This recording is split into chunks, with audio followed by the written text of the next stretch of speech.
Hi. You're able to hear me, right? Yes, yes, yes, clear, yes. Okay. There is no disturbance from my end, right? Hello? Let's wait for the inputs here. Sure, but there is no disturbance from my end, right? Yes, Miss Matt Siegel, he's the director. Okay.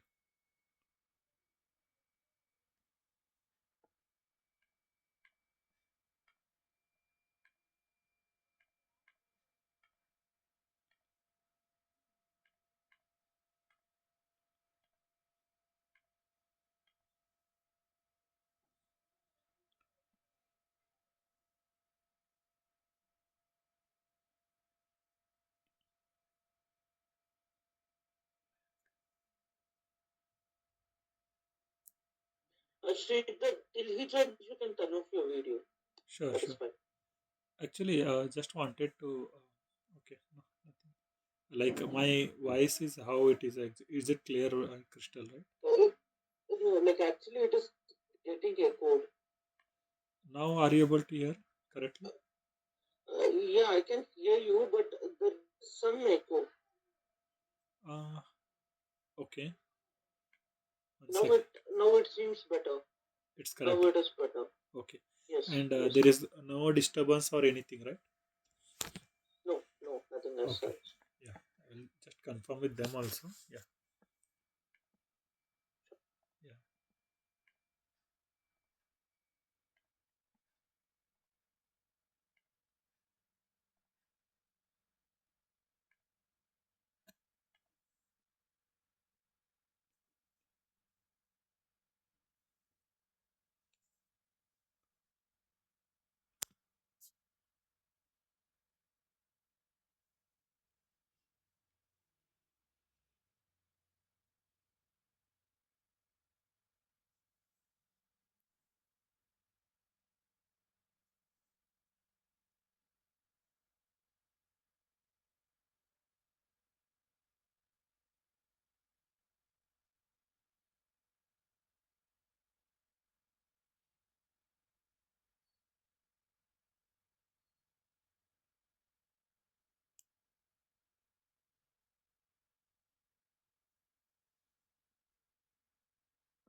Good morning, Sridhar.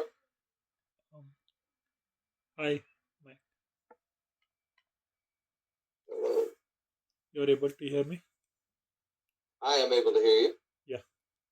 There. Are you Hope. able to hear me? Yes, I can able to hear you. And is there any Matt disturbance? was. What's that? There is no disturbance from my end, right? Okay. No, you're good. Yeah. Sounds Thanks. good. Uh, and Matt is. He was just in my office like 3 seconds ago, so he's Okay. on his way downstairs to his office, and so he'll be on in just a second. Okay. In the meantime, I'll kind of at least introduce myself. I'm Michael Knight. I'm Vice President of Technology for DataScan. Okay. DataScan is a division of Solifi organization. Okay. Um, we were acquired a couple 6 months ago, probably somewhere around that time frame, And so we're building out our capabilities, adding people in Bangalore because Solifi originally had a group in Bangalore, and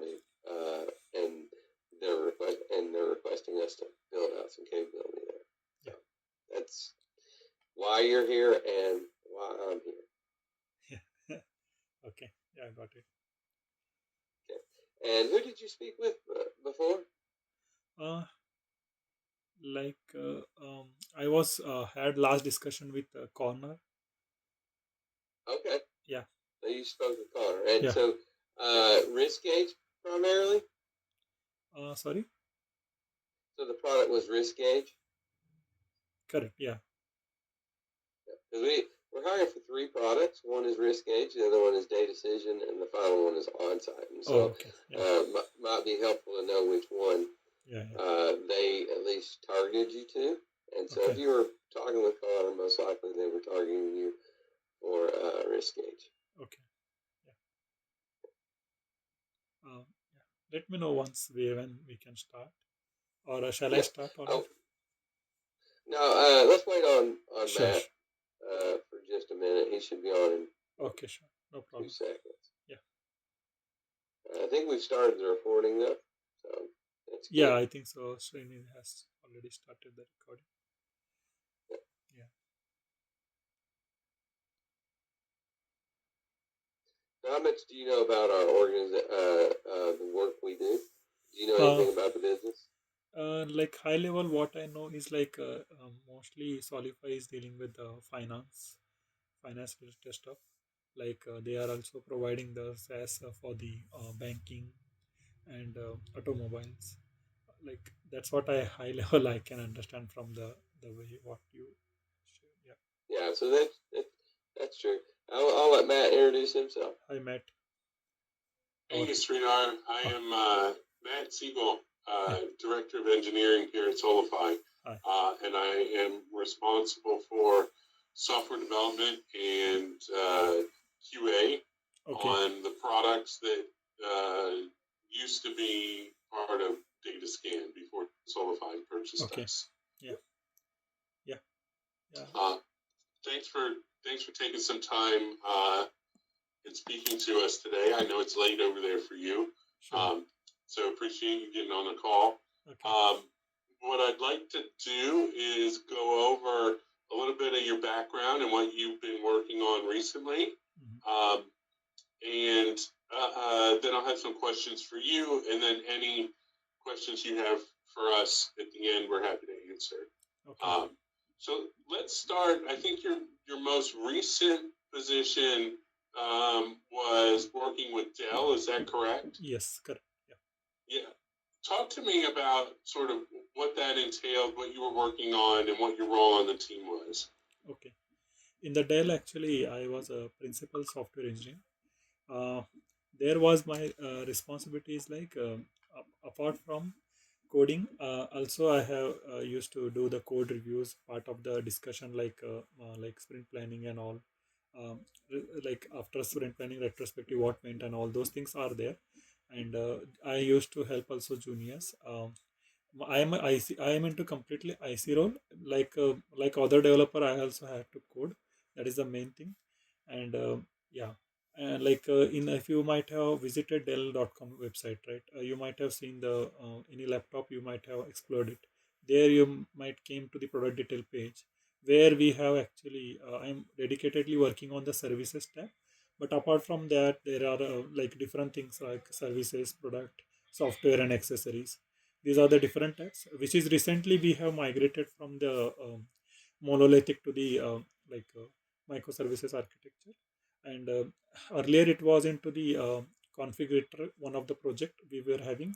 That is typical our monolithic application where they're right. Like we used to have classical things where we used to do, will have a single database. We used to talk with them, and like that way it was there. And I got when I joined here, then I got an opportunity to be part of that conversion somehow.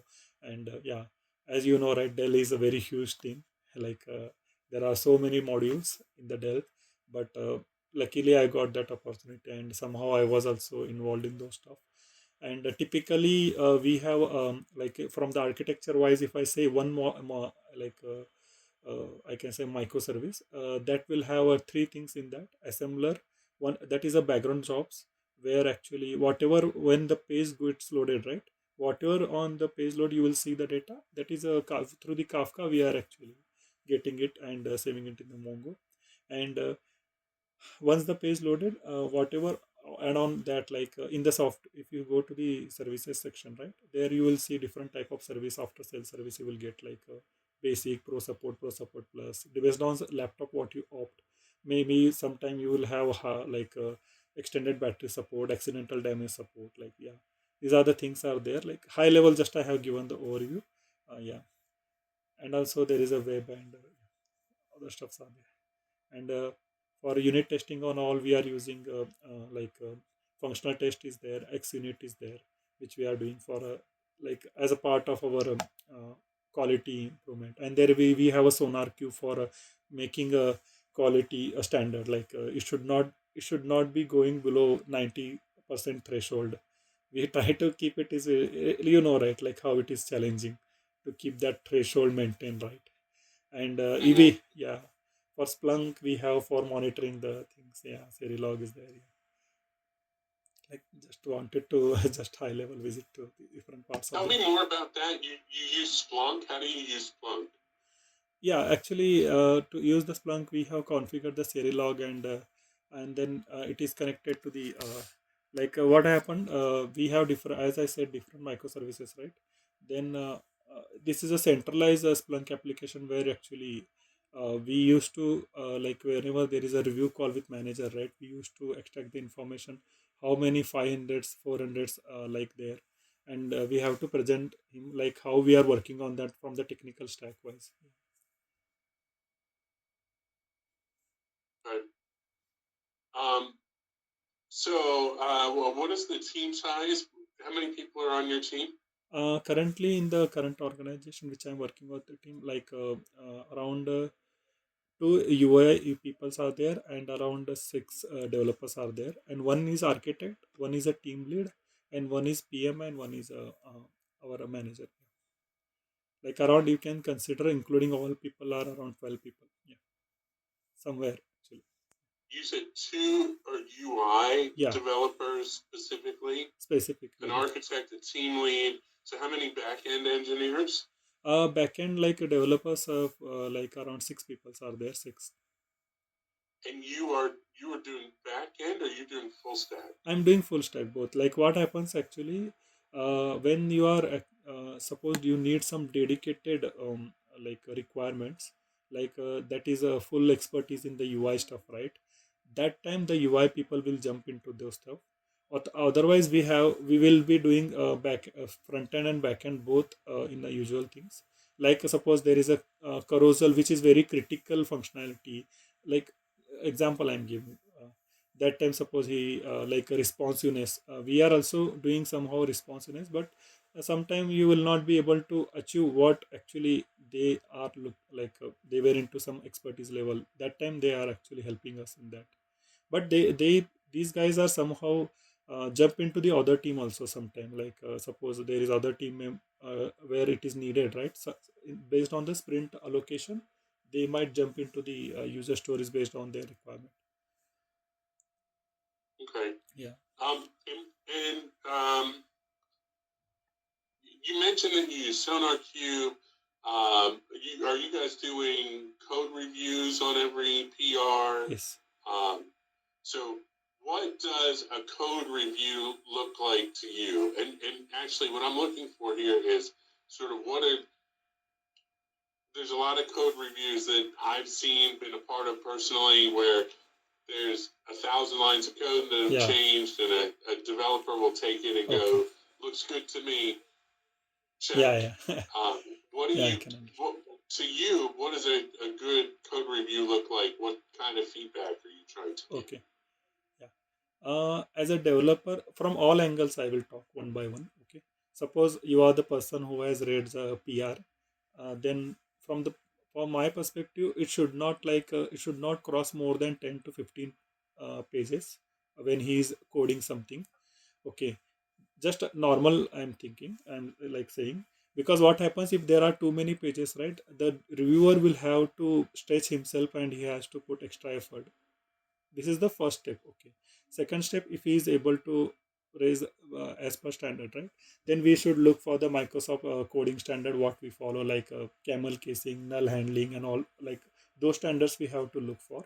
Okay, these things, basic things are satisfied. The next thing is, we have to see as per the user story whether he is actually whatever we have given the user story assigned task, right, with whether he is splitted those things and he is actually achieving those things. For example, maybe he said this is a database change and UI change. Suppose he has not splitted those tasks into while creating Jira task, right? What will happen? We cannot evaluate from the reviewer whether what exactly he is able to achieve those things or not. Okay, apart from that, additionally, he has to put the screen captures, what it was looking earlier in the production environment and what is currently after this change, currently it is looking like this. Those are the screen capture he can either document and upload, or he can put it in the as a part of the user story. This is based on the organization how they works. In current organization we are putting into the PR only if it is very minimal, and if it is too much then we have to document and put it as an attachment. Yeah, like these are the things high level, as a reviewer we are looking. Okay. Yeah. Uh, Tell me about a time when you were given a task that had unclear responsibility. Okay. Um, what was the situation? How did you make sure that you understood what was expected? Who did you talk to?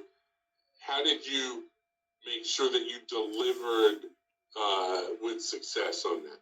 Okay. Yeah, this is very good question. Actually, what happened? This My manager used to talk about this question in the review calls.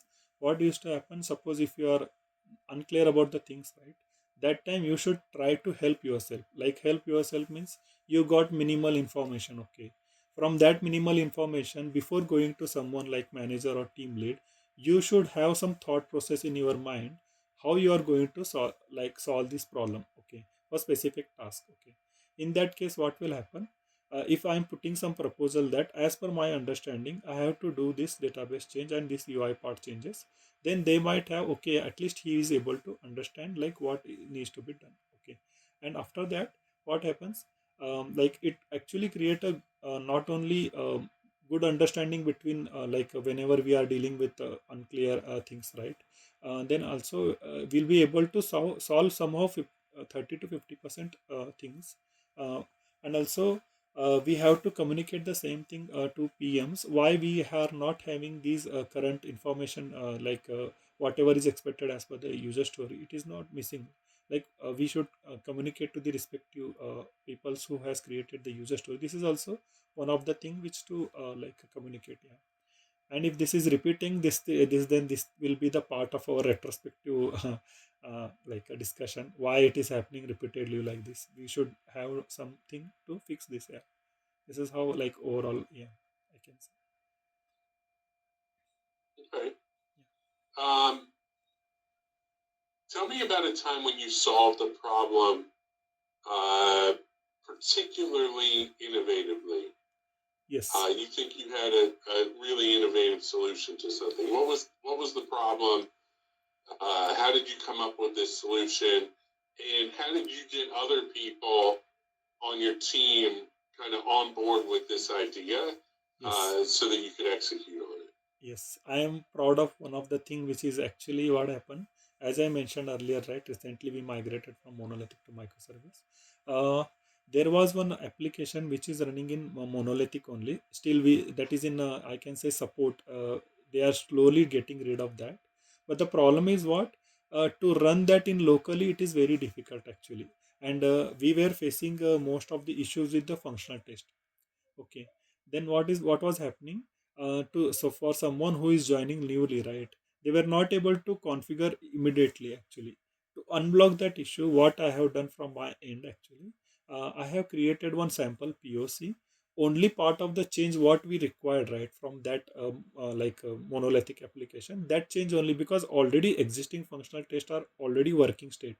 Whatever new things we want to implement, we have to look for that. Okay, only that part actually I have like integrated into the new functional POC, and whenever there is a change we just need to push that, and I have make sure that that is available to every developer, and he is able to unblock himself whenever he is facing such issue, instead of, because you know, right, once the monolithic application is redundant, like it's no use now in future, then why should we struggle with those things in future? We just need to look for the futuristic things, right? That's why that was the approach which I actually shared with my architect and manager, and it is actually is available as a repo in the our local environment, and also in the respective dev for the helping hand. Yeah, this is one of the major thing like recently which was a blocker for us. Everyone was facing that issue. Right. Yeah. Have you worked with any AI tools to help you with development at all?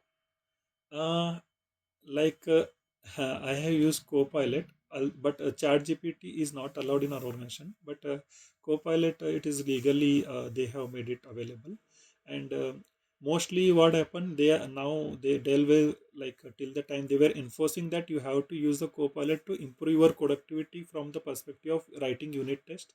Also, I personally try so many things with Copilot. I will tell you, when you are writing UI unit test, right? You just need to tell the copilot that I want to write only this part of HTML as a UI unit test, and you have to give what type of test you are looking for. Like you have to, there is a describe it, and all those syntax will be there, right? What type of test you are looking for. Then based on that, it will understand, okay, what is your requirement. From that perspective, it will give the prompt. Actually, personally, I did this also for the UI unit test. After that, I have done for the X unit test also to optimize this. Yeah, this I tried it from my end. And also uh, sometime what happens, if you are optimizing your development queries, right, it will give you very short like a link query. Actually, that is not developer friendly. Then what happens, you cannot use Copilot everywhere, or I can say AI. Sometime it should be developer friendly also, right, to understand like yeah, those things are there. Yeah, we have to consider that part. Yeah. Right. I think that's all the questions that I have for you. But Okay. what questions do you have for us? Uh, yeah, I think so. Or Mike, I want to give you the opportunity, Mike, if you had anything else that you wanted to bring up.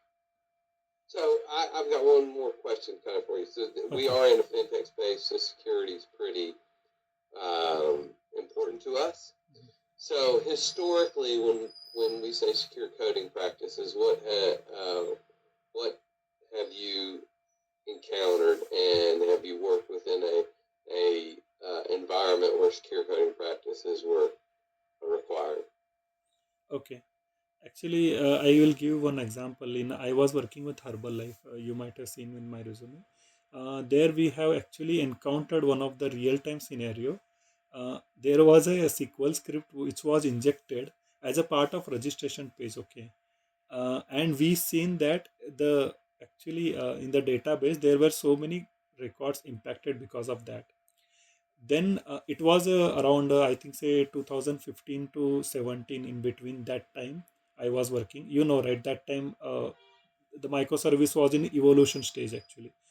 Then we actually understand that what is the important of data attributes which we are using, like required and all those things we use, right? And that is one of the thing which actually it was actually in the classical ASP.NET application, and we have to get into the MVC because of this limitation we have saw.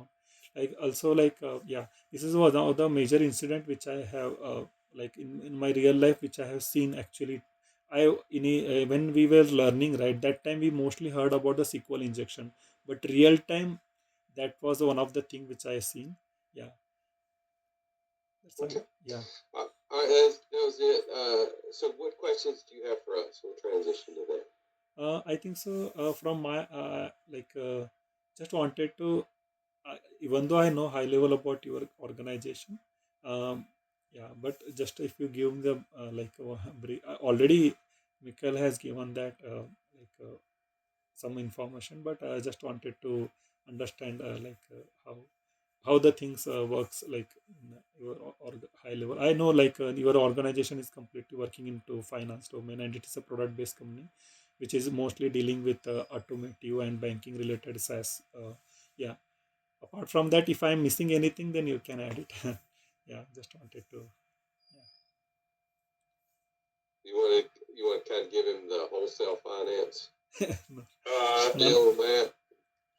sure, I can do no, that. only yeah. So basically, we are most of the business is in automotive finance. Okay. So if you think about a car dealer has, let's say, 50 cars on their lot. Okay. And what they do is they buy the car from the manufacturer, like Okay. say Toyota, before they sell it to you or me, right? Mhm. And so in order to be able to pay for that, Mhm. they need to get loans Oh, okay. Okay. from financial institutions Yeah. so that they can buy Okay. the car, and then they pay off the loan Yeah. when the car is sold.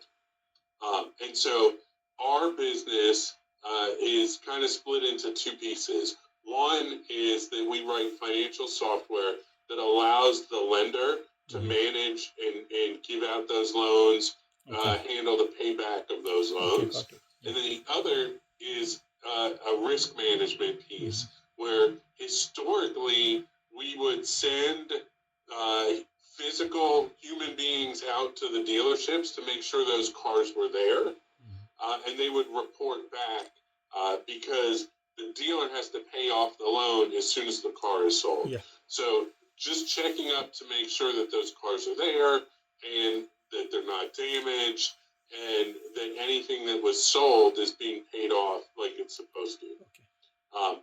What we're building now is software that is able to kind of digitally figure out a lot Okay. of this risk without sending a human being out. So we pull in data from various sources. It could be retail sale information where someone got a loan for that car.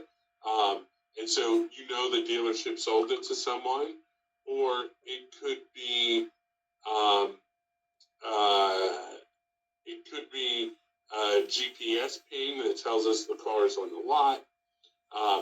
And now we're starting to get that data and be able to show it to the lenders so that they can understand the risk at a vehicle level, at a dealership level, and at a portfolio level. Yeah. Yeah. I think so. It's clear for me. Okay. Yeah. What other questions do you have? No, I think so. I'm good. Remaining things I got to know from Srinidhi already, but just thought to have a discussion high level with you guys. Yeah. Okay. Yeah. All right. It Well, was very nice thanks to for talk spending with you. some time with us. Yeah. And Thanks. we'll be in touch soon. Sure. Sure. Thanks. Thanks for your time. All right. Bye. All right. Have a Take nice care. day. Bye. Thank you. Bye. Thank you.